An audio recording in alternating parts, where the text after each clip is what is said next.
Hello and welcome, everyone.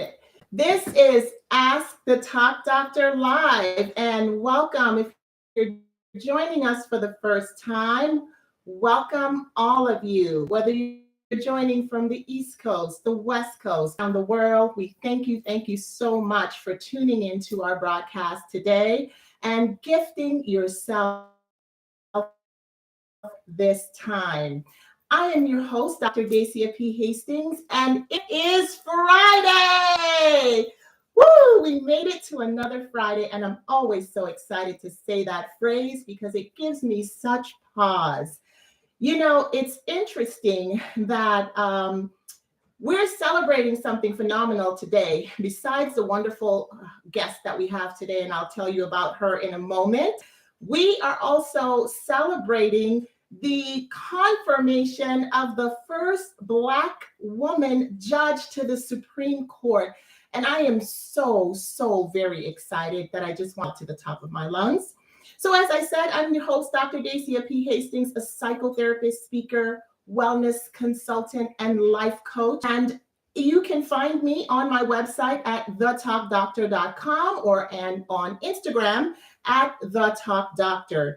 So, what exactly is Ask the Talk Doctor Live? Well, it's a weekly show that addresses written topics. Ask that you send your questions in each week. You can send them in at askthetalkdoctorlive@gmail.com, or just show up here, place your questions in the comment box or in the chat. We're always happy to take them. You can catch all of our previous episodes on YouTube at The Talk Doctor, and it's really a great resource, so please don't hesitate to check out those previous topics. Today's theme is, does the world have PTSD? It seems that we are all stressed beyond capacity. We're moving at the speed of lightning. The moment we wake up, we're on our feet and we're on the run. Our brains are moving at warp speed, sometimes not even able to power down. Before we can get comfortable again, it's time to wake up and do it all over again. Do you feel that way sometimes? I certainly do. The weeks seem to turn over so fast, and everything just is continuing to move at rapid speed. It seems today that there is a perceived threat to our safety, to our well-being. This has been heightened by the pandemic and other worldwide events that are happening today, and it shakes us to the core, leave us asking questions like why, how, what's happening? Could it be that this is all happening because the world might be in a state of struggling after the pandemic? Or could it be that we are all struggling with PTSD? PTSD is a disorder that was originally coined, if you don't already know, by the soldiers. Soldiers who were at war and really thought that they were experiencing what was called shell shock way back when, somewhere around the 40s or so. If you remember that term, shell shock, it was the first association that we have before we had PTSD. And what was happening with a lot of these soldiers is they were experiencing things like fatigue and things like tremors and nightmares and unexplained, ways of behaving that the best name they could come up with was shell shock, because no one could really explain emotionally and mentally what they were going through. So after much research and time progressed, they started, coming up with some characteristics of this particular disorder, which we now know today as post-traumatic stress disorder. So let's bring a little light in it, make it, a little bit lighter for you to understand, because for some of you, you may be wondering to yourself, some kind of horrific accident or incident, a break-in maybe even attempted murder or some sort of severe assault.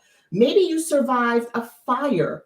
Maybe you had a near-death situation, natural disaster. All of those things tend to somehow leave us in a traumatized state that when it is prolonged, meaning that the symptoms last well over 2 weeks to a month, then it can qualify for a diagnosis of PTSD. So, does this sound like you? Are you easily startled or always seem to be in a state of hypervigilance? Are you experiencing flashbacks or unwanted distressing thoughts or memories because of a traumatic event? Do you have nightmares or night tremors and you kind of feel like you keep re-experiencing this traumatic event? Do you avoid thinking about or talking about a traumatic situation that you've gone through? Or you find yourself unable to sleep at night? Maybe you need the lights on, or maybe you need some sort of stimuli around you when you're going to sleep, or you're one who tends to sit near an exit and constantly find yourself looking over your shoulder. You know, PTSD is a real condition. And we don't spend enough time talking about it, unfortunately. And as I consider the ways of the world and the way that people seem to be showing up in life today, it got me to thinking, is the world suffering from PTSD? So we have a guest today because I thought that it would be so important for us to have a real life person talk about their own struggle with PTSD. So let me tell you a little bit about this amazing guest that we have. Her name is Landri Deur, and she's a 9-year Army veteran and a mom of a 13-year-old son. And she is also a competitive power lifter and coach.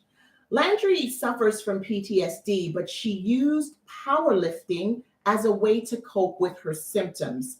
She experienced a very horrific and traumatic event that occurred in her life, and she has agreed to come on Ask the Talk Doctor live and share her story with us on this show.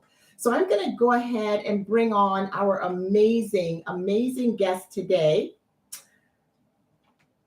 Landri, how are you? Hi. Thank you for being here. I'm doing well. How are you? Good. Welcome to Ask the Talk Doctor Live. I'm so excited to have you today. Thank you so much for having me. This means so much. Absolutely. It's a pleasure to introduce all of our audience members here to you today. And I must tell all of you, including you, Landri, that as a clinician, and my viewers, at any point in time, if any of this sounds distressing to you, or you begin to experience negative thoughts, or you feel triggered in any way, please let me know. Please let us know in the chat. I would love for you to let me know as well, Landri, because the important thing here is I want you to take care of yourself. And I do understand that these things are not always easy to talk about.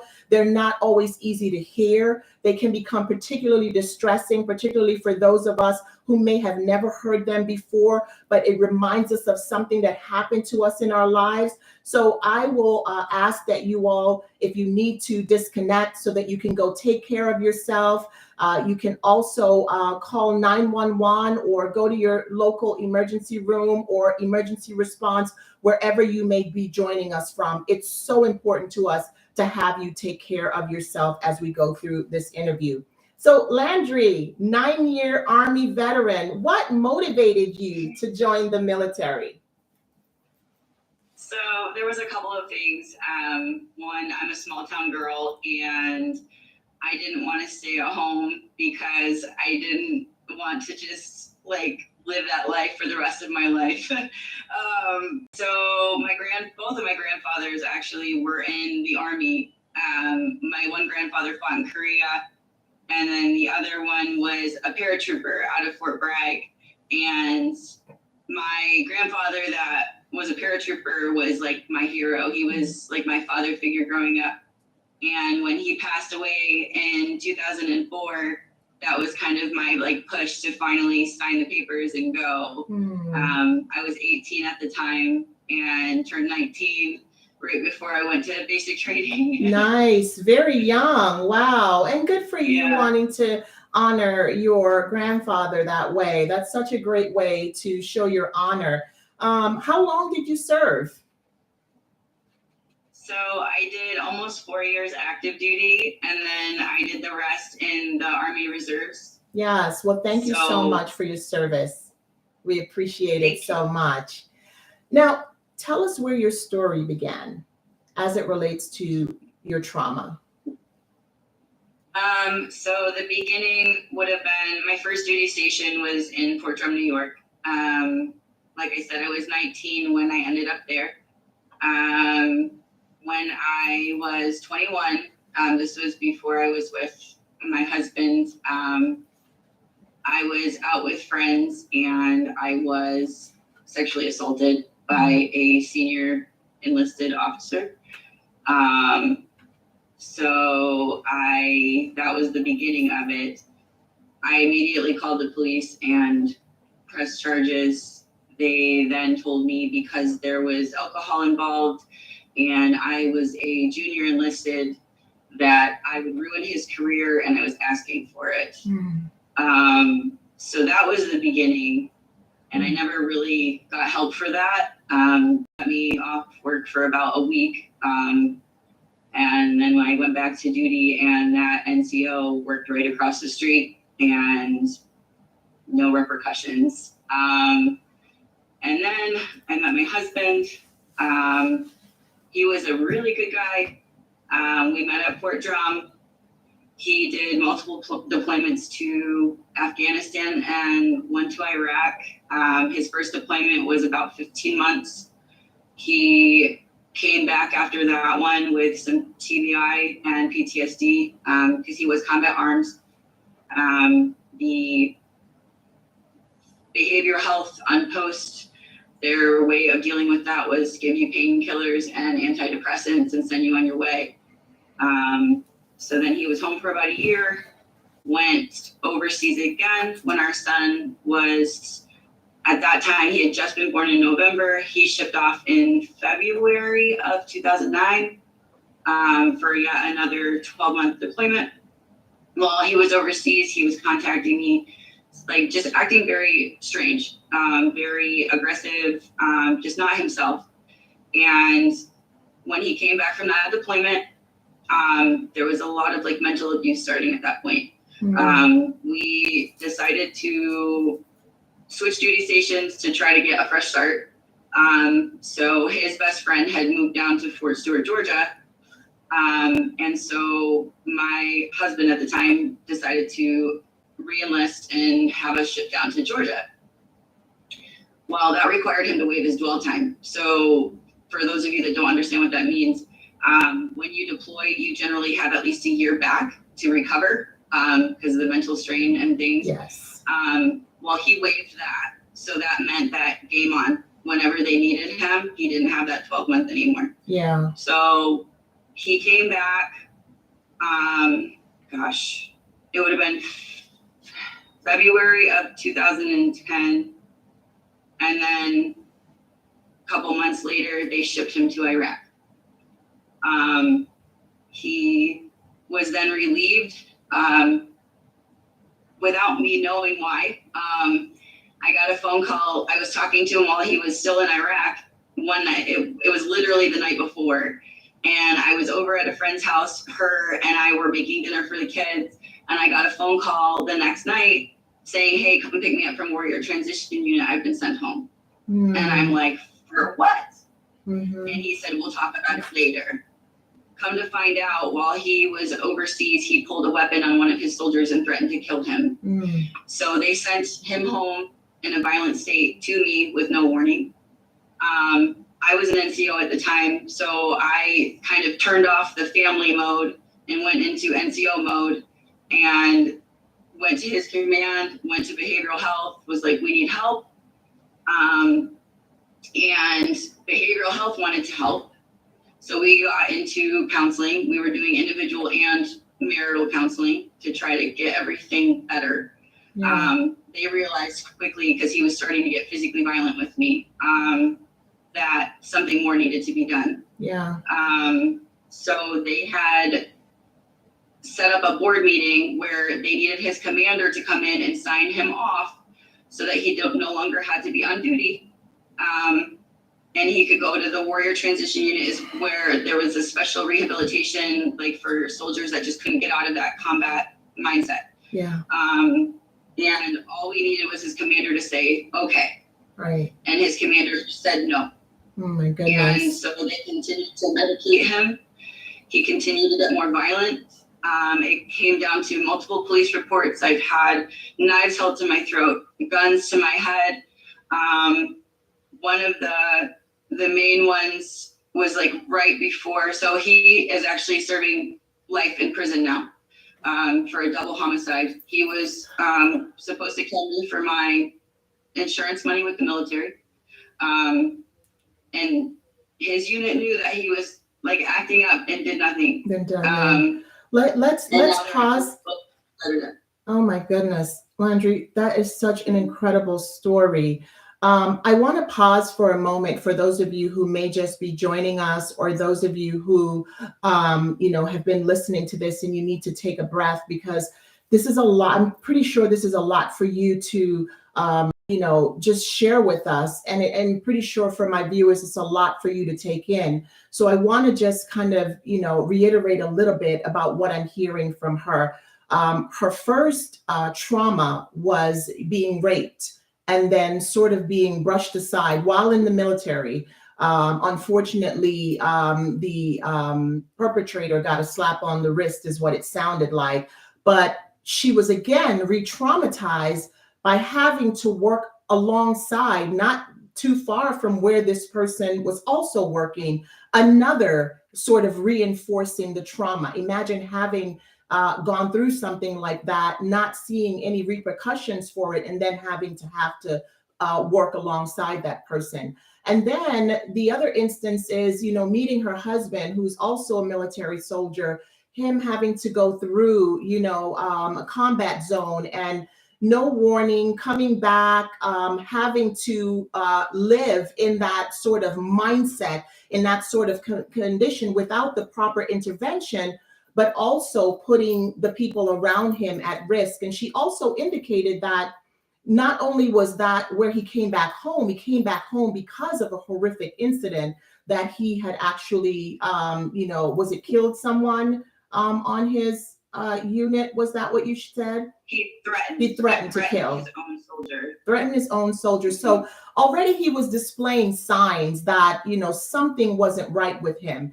And so now he comes home and he's, with his wife, exposing her to the same kinds of things that he was probably going through while he was in the combat zone, i.e. threatening her, threatening to kill her, putting a gun to her head. So this is where we are in her story at this point in time. And I do want to ask her, where do you think that you as a victim was failed and your husband as the perpetrator, and of course, partly a victim as well, was failed?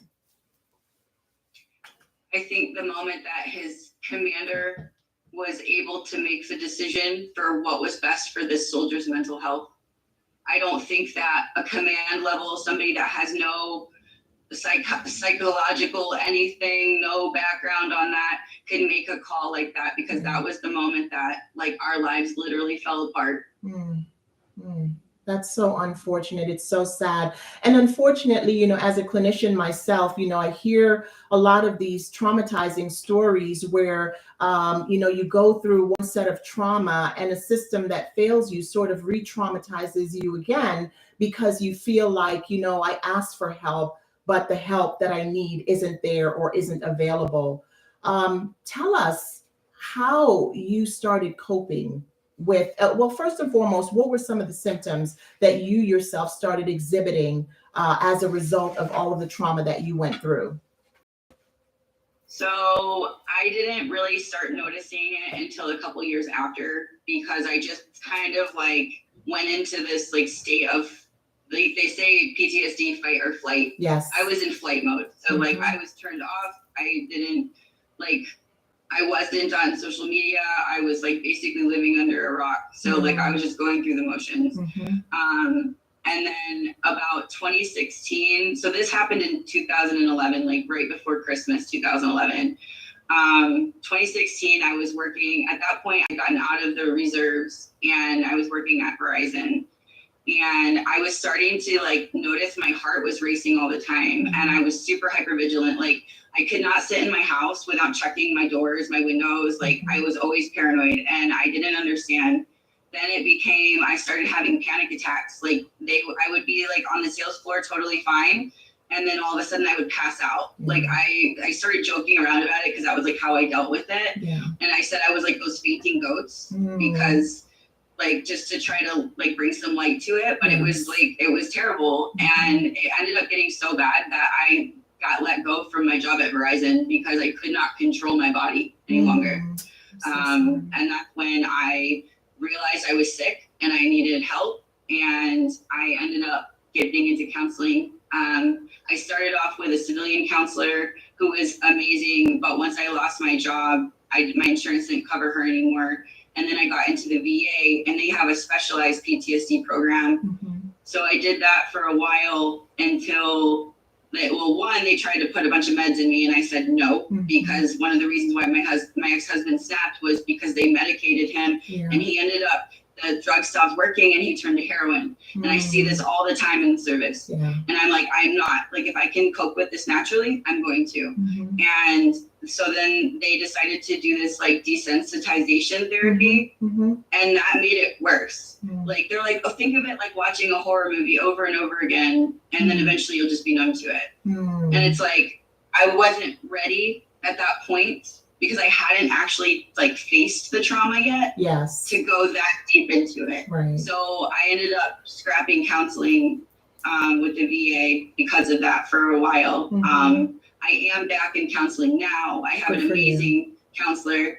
I found her through the Wounded Warrior Project, which they've been absolutely phenomenal with me losing my job and like the support with the mental health and everything. So any veterans out there that are in need, Wounded Warrior Project, if you don't want to go to the VA, I totally understand. They are where it's at. Absolutely. That's great. I'm glad you shared that great story. And I'm pretty sure a lot of our viewers and listeners here today are, military vets or currently in the military. Wounded Warrior Project is available to you, as Landri just indicated. We're also going to put up some resources at the end of this broadcast, but we're at the point where Landri is sharing to us the multiple failures that she had gone through before she began to find something that helped her. She talked about the numerous system failures. And the unfortunate thing here is that, this could have gone worse, unfortunately or fortunately for her. The saving grace here was the fact that, she could live to tell her story, but that she recognized that even though she didn't know what was wrong with her, a few years out, and I want to emphasize to you all that sometimes happens with trauma, that we can literally block what happened to us and just keep going and just keep going. And then years later, it shows up, and it shows up in such a way that it can really knock you to your feet because there was something that in your past you didn't deal with. And now it's showing up in your present life. And you're like, what is this? Why am I behaving this way? And if you scroll back, you'll really recognize that I didn't face my trauma. I didn't face the stress I was undergoing. Our body has a natural way of protecting us. And Landri mentioned the fight and flight. It's our way of being protected. But the difficult thing here is that when you don't recognize that you are in constant fight and flight, compounded stress begins to depress all of your systems, which is why she was passing out. She was having these anxiety attacks. All of these different things was happening to her because of the unaddressed trauma. You shared with me a very interesting turn that took place in your life that I would say was your saving grace. Tell us a little bit about what you're doing now and how it helps you to cope. During that time when I was going to the VA and getting help, I was like locked up in my house. I had no desire to leave. I lived like a hoarder because I didn't want to go to a grocery store, nothing. One of my fellow veteran friends actually physically came to my house and dragged me out and took me to the gym. And said that I needed to get going with people and community because I wasn't going to survive because I was on my last leg. I was ready to give up. And I initially started with CrossFit. That first day in the gym, I made myself a promise that I would stick with it, that I would never go back. And eventually I started finding an interest in powerlifting because I've always been very strong. Yes. And I had a couple of friends that were like, you're too strong for a CrossFitter. You should do powerlifting. And I've been an athlete my whole life, and I've like tried several different sports. And so I was like, hey, why not? And I really excelled at it. Nice. I am a drug tested lifter. So I'm completely natural. And I am one of the best in the nation for drug tested women at the 181 weight class. I actually hold a world record drug tested 181 women's bench press. That is so amazing. Wow. Good for you. And I'm here in Cincinnati today because I'm competing on Sunday in my first pro level all women's meet. So wow. I'm really, really excited. Such a round of applause to her. If you're listening, this is just so tremendous. And one of the things, Landri, that I preach in my practice, we have a holistic wellness approach, and exercise is a saving grace. A lot of us don't even recognize how the natural things that our body needs, we can gain it just through exercise. And I love that she shared that a friend saved her life, came in, took her out. Sometimes we need that support to show us where our inner strengths are. You talked about, being a strong person, and she tapped into that, honed into the very thing that you could thrive with. And I'm so glad that powerlifting saved your life. What advice would you give to someone who is experiencing these very same symptoms, night tremors, going through anxiety attack, hypervigilant, constantly looking over your shoulder, somebody with symptoms of PTSD? What advice would you give to a person like that, coming out on the other side and thriving is what I would say that you are? I would tell them, get help. Whether it be the VA or a civilian, psychologist, anything, you need to talk to somebody that's neutral ground, because I know that when I was going through the hardest times, I felt like nobody understood. I felt like I was alone. I felt scared, and it was just eating me alive, keeping everything bottled up inside. Tell your story, talk to somebody, find somebody that's safe. Also, like we said, fitness, like get moving. That was one thing that I did during the pandemic, because I was very afraid that I was going to regress back to what I was, because it caused me to isolate, and isolation used to be my old coping mechanism. Well, instead of doing that, when all the gyms and everything shut down, I went on social media and I started posting at-home body weight workouts that anybody could do, and trying to help the community. Just become a part of something. Don't isolate yourself. Find something that you enjoy, like-minded people, your safe space. That's so wonderful. That's so awesome. And she's competing when today? Sunday, you said? Oh my goodness. So are we able to see you? Like, is this going to be like on social media or something that if people want to watch you compete, that they can do so? Yes, I just got the live stream link today, so I'll make sure that I provide that to you. Yes. And I'll be posting it on my social media pages as well. Okay. And we'll post that as well. I just wish you the best. I see how it lights you up. And, as she said, you've got to find a healthy coping mechanism. The negative alternatives, they're only temporary. They don't work long term. And here it is that Landri found something that she can anchor herself in, that you can become a part of something greater, just sharing your story. So I really like that, you're here today. I like that you have opened up yourself to share your story, to support, to encourage. It was a horrific story, but I always like to think that the things that we go through is not always for us, it's for somebody else. And the fact that you have opened up yourself to share your journey of survival and how you are thriving today is just tremendous to a lot of people. I really commend you. Now, this is the part in our show where we take your questions. questions that have come in beforehand or questions that you may have posted in the comment. Would you like to stick around for a few answering questions? I don't know. I don't want to take up too much of your time. If you have time. I got a few extra minutes. Good. I love when my guests are able to stay to kind of bounce off those questions. So viewers, go ahead and place your questions in the comment and in the chat box. If you're on Instagram, in the comment box. If you're on YouTube, the chat box. We are going to prioritize those questions that come in live, but we also have a few pre-questions that some people have sent in, and I'll start with that while you all go ahead and share your question. So one of my viewers sent this question in. She said, I was victimized as a child, sexually and physically abused. Recently, someone who was in my life during childhood came back into my life to ask for forgiveness for not helping me when they could have. I don't need this person in my life now, but should I forgive them? So what do you think? If it were me, I would forgive them. That doesn't mean that you need to let them into your life, but it will help the healing process. The more anger and resentment that you hold on to in a situation like that, the harder it is and the longer it takes for you to personally heal. Well said. Yes, you're absolutely right. One of the things, and I echo, Landri's response to this. One of the things that we often think is that when we forgive somebody who has hurt us, that it's like letting the person off the hook. But the important thing for you to recognize about healing is that forgiveness is not for them. It's for you. It's for you to let go and move through life without constantly living in your past.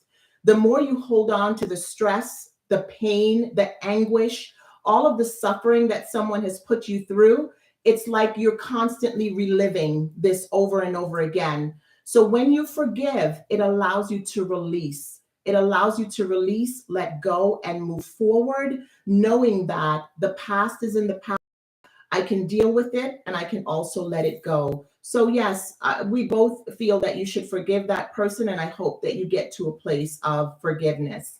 Do we have anything in the comment box or anything in the chat? Anybody sent anything in to us so far? Go ahead and put your questions in. We want to be helpful. If you have specific questions for Landri, please do so as well. Please go ahead and share your questions as well. So we don't see anything live yet, but I do have another question that I want to share. Somebody has difficulty overcoming their fear of asking for help. How do I overcome my fear of asking for help?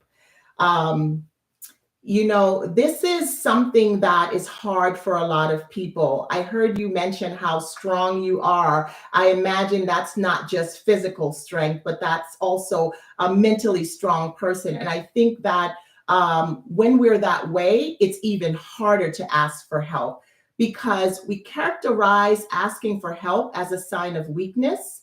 But I always tell all of my patients or people who come to me for coaching, asking for help is a sign of strength. And when you get to that mindset that when you ask for help, it's showing how strong you are, recognizing that you're not an island. You're in a world full of so many different people with so many different gifts, with so many different diverse strengths and mindset, that it makes you a better person when you tap into those resources that are available to you. So the first and foremost is just to really look at yourself and ask yourself a few hard questions. What's the worst thing that can happen when I ask for help? What's the best thing that can happen? 9 times out of 10, that's going to give you the opportunity to say, yes, I can ask for a little bit of help. And even if asking for a little bit of help, it'll open up worlds to so many more possibilities for you. What do you think, Landri? I absolutely agree. I mean, I struggled for a very long time because back when I was going through all of that with my ex-husband, I was begging for help. I was knocking on doors and there was nobody. So I lost my trust. And it took a long time for me to feel safe doing that again. Yeah. But I'm so thankful that I did, because the first moment that I asked for help was when I reached out for help with my PTSD, with counseling. And that was the best thing I could have done. Absolutely. Because then it taught me that I am okay to ask for help, that it isn't, like you said, it is not weakness. It's me wanting to make myself stronger. Mm-hmm. And I knew at that time I wasn't capable of doing that on my own. Absolutely. And we're stronger together, right? We absolutely are. We absolutely are. Even throughout this entire pandemic, where many of us use isolation as a way to deal with, the unknown and the uncertain. I'm so glad you say we are stronger together. And those of us who thrived found ways to connect, even if we couldn't connect in person, because we recognize that we can't do this alone. We can't live this life alone. We're just not going to make it. And I think that when we succumb ourselves to isolation, a lot of times what tends to happen is we turn to negative coping mechanisms. Those negative coping mechanisms might look like abusing substance. And like I mentioned before, it's a temporary fix that only leads to long-term consequences, because you may feel better in the moment, but when you come off that high, the problem is there, and you just created a whole nother problem for yourself, because now you are sort of messing with your mental health, your physical health and well-being. So really and truly, it's just so very important to recognize that we are stronger in number. We are stronger together. I think somebody put a comment in the question box there. I'm going to try to see if I can see it on YouTube here. What is it saying there? Yep. Do you feel that more people who have been in service to their country suffer with PTSD more than the average person? That's a really great question. And I'm going to pose that to you, Landri. Haven't been in the military before, and I can give my thoughts as well. So the viewer is asking, do more people who have been in the military suffer from PTSD more than the average person might?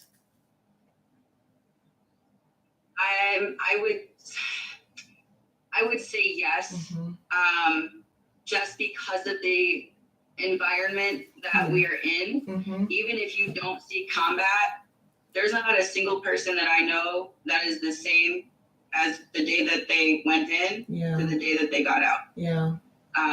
There's a lot of stress that comes with military life on a day-to-day basis. You're always expected to be where you need to be. You've got people yelling at you. Even stateside missions can go wrong, things like that. One of my first experiences when I got to Fort Drum, they were trying to find rape suspects in my barracks. So how do I feel safe living where I need to live when that's going on?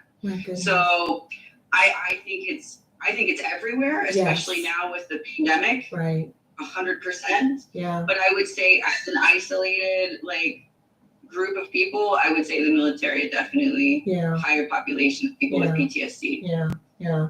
I'm glad. I like your take on that, and you're absolutely right. I think that having conversations like this is so important, because we don't always see what we don't see behind closed doors. And some people mask those symptoms so well. Your coworker, your friend, your relative, your next door neighbor could be struggling, with trauma that you don't even realize is going on. And they may not have been in the military before, but something happened in their childhood. Maybe they were assaulted as a civilian. Maybe they were raped. Maybe they were abused. And all of these things, sometimes our brain is so good at protecting us. But for some of us, when stress happens, it all comes crashing down. And that's why having such a healthy support system is going to be really important. Obviously, we don't have the statistics here to say, to compare one over the other. But I would echo what Landri is saying, because military people are constantly in that state of stress day in, day out, it becomes compounded. And so a lot of times with the proper help, or feeling empowered to ask for help, may lead people to kind of suffer in silence, and suffer too long in silence for that matter. I think we have one more question, and I'm gonna let you go in a moment, because I know that you have to get ready for your competition. But I want to take one question that viewer just posted. So can PTSD result from disappointing past relationships, that were not ended due to significant dishonesty that dismantled the relationships? Yeah, that's a great question as well. So someone is asking about PTSD from a relationship standpoint. And I would say any trauma, any traumatizing event, as this person is sharing that they might have gone through a trauma where a relationship ended and you didn't really have the resolve. And so the way it's going to show up for you is that you may have some ambivalence about getting into other relationships because now my brain has experienced, this abandonment, this rejection, or whatever you want to call it, that I'm really going to shy away from, having meaningful relationships. And then maybe I allow myself to go into a relationship again and it fails again. So the more you go through that, that's where we're talking about that compound stress, that compound trauma. So certainly any form of trauma, you can have those kinds of symptoms. Like when you go out on a date, you may be extremely nervous, lack self-esteem and self-confidence because guess what? I was, rejected before or abandoned in a previous relationship. What is your take on it, Landri? I absolutely agree. Obviously, my trauma came from a marriage. Yeah. And that really affected my future, like dating life. Yeah. I mean, being almost murdered. Talk about being afraid to go on a date. Yes. Because I was like, somebody's going to kill me. I'm going to end up in a dumpster somewhere. Oh, that was what was always going through my head. Mm-hmm. And it took, again, getting counseling, getting help to finally learn how to be in a healthy relationship. Mm-hmm. And I finally am in a healthy relationship now.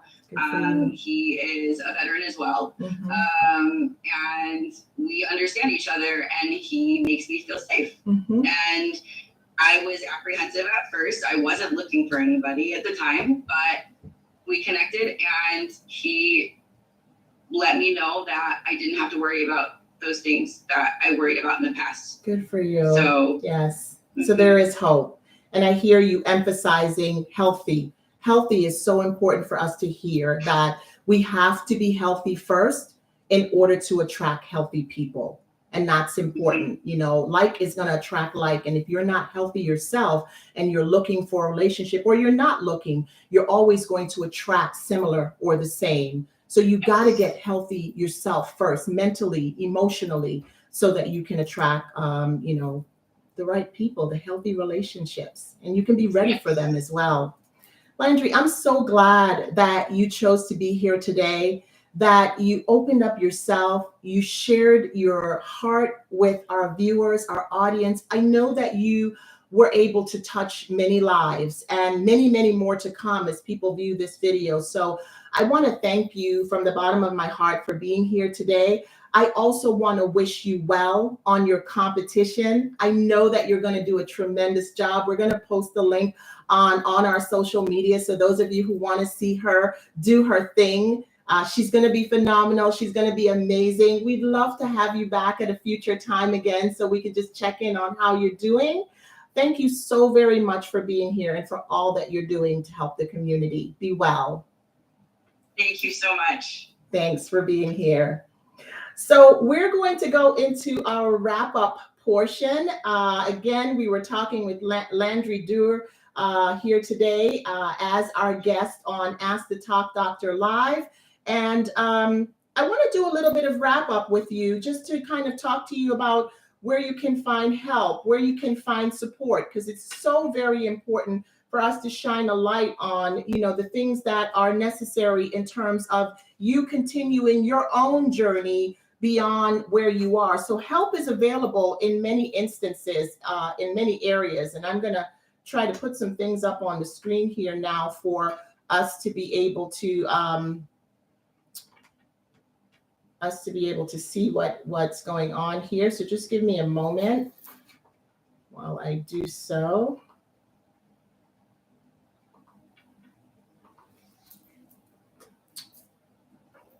So interestingly, there are many coping mechanisms that can be useful to those of you who are struggling, those of you who are suffering, those of you who are hoping to find a way to cope. Help doesn't look the same for all of us, but it can certainly mean that we try a variety of different things until we find the thing that sticks for us. So some ways of coping, if you are experiencing symptoms of trauma, symptoms of PTSD, one of the most powerful practices that you can find is mindfulness techniques. You can practice mindful practices through meditation, through yoga, and even through mindfully exercising. These things are all important ways to help you cope. Breathing is such a healthy anchor. If you have not practiced proper breathing, remember that breathing from your chest area is stressful breathing, is anxious breathing. But when you take breaths from your abdomen area, deep, refreshing breath, it makes oxygen go throughout your body, and it gives you that space, that sense of calm that you need, that space between your reaction, your mind, your thinking, and the reaction that you're about to have. So do practice breathing, meditative breathing, mindfully breathing on a day-to-day basis to anchor yourself and to allow you to feel like your best self. I can't say enough about nutrition, because actually healthy foods are going to feed the brain. So those of you who, want to get particularly healthy, because mental wellness is about the entire you, your entire being. If you want to get mentally healthy, look at your diet. Look at whether or not that you are engaging in regular exercise. This becomes so important to your stress management. So eat nutritious food, practice self-care. I always say on this show that self-care is not selfishness. It isn't even self-indulgence. It is absolutely necessary for your best health. Self-care means self-preservation. So if you're experiencing these symptoms, look at your life and ask yourself, what do I need to do to take care of myself on a day-to-day basis? Talk to a professional.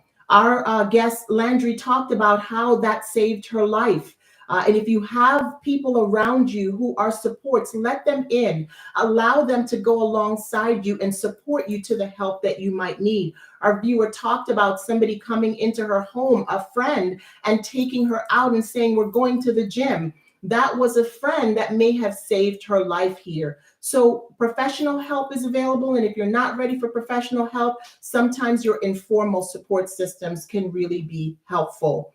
And medication might help some of you. Some of you may use natural remedies, while others may find medications to be a combination of medication and a professional that can help you. If you're going to take medication, I encourage you to take your meds as prescribed. And whenever you feel like they're not working, it's always helpful to make sure that you're consulting with the prescriber about how the medication might be working. You can find help in a number of places, and on our screen, we do have a lot of helpful resources depending on where you are. Some national hotlines. NAMI is always a great one. SAMHSA.org is also always a great one. If you're out of the country, wherever your local emergency help is, don't hesitate to call. And again, speaking to a doctor, a healthcare professional, a trusted friend, even a spiritual advisor, just remember you are not alone.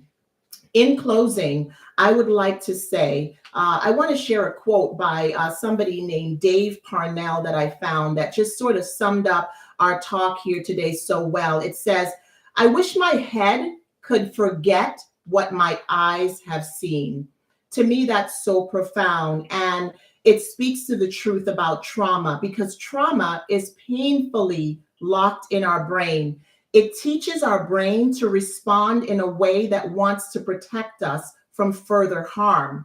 Rest assured, the journey to healing can always happen, no matter how long the trauma occurred or no matter how old you are.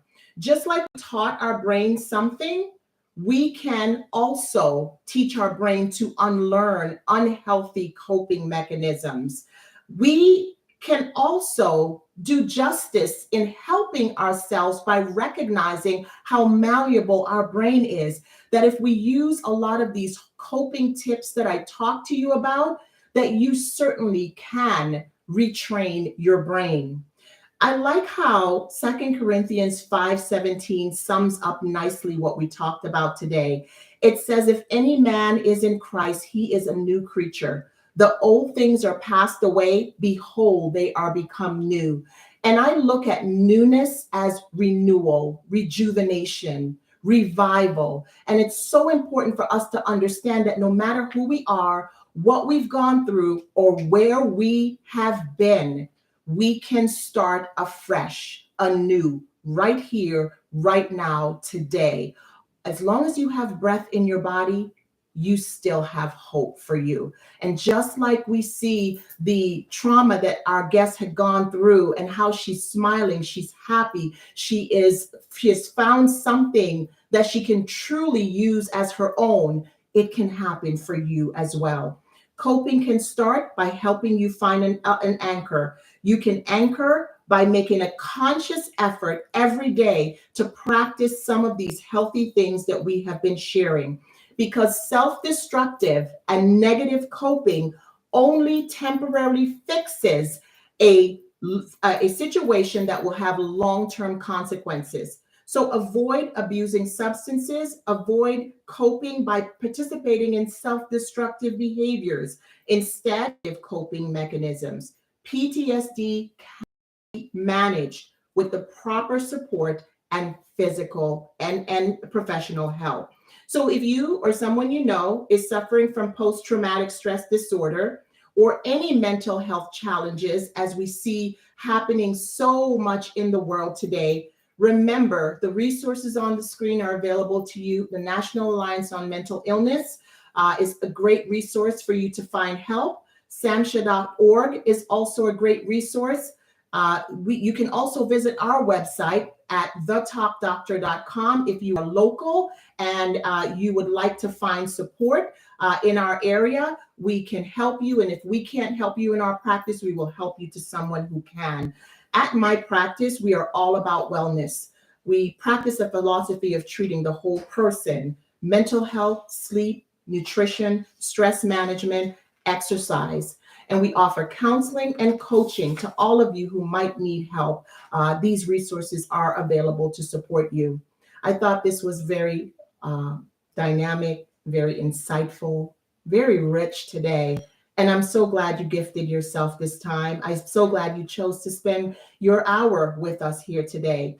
Remember, send your questions to askthetopdoctorlive@gmail.com. Don't forget to like this video. Don't forget to share it with a friend. And we will see you next time on Ask the Top Doctor Live. Be well. Thank you for being here today. Bye, everyone.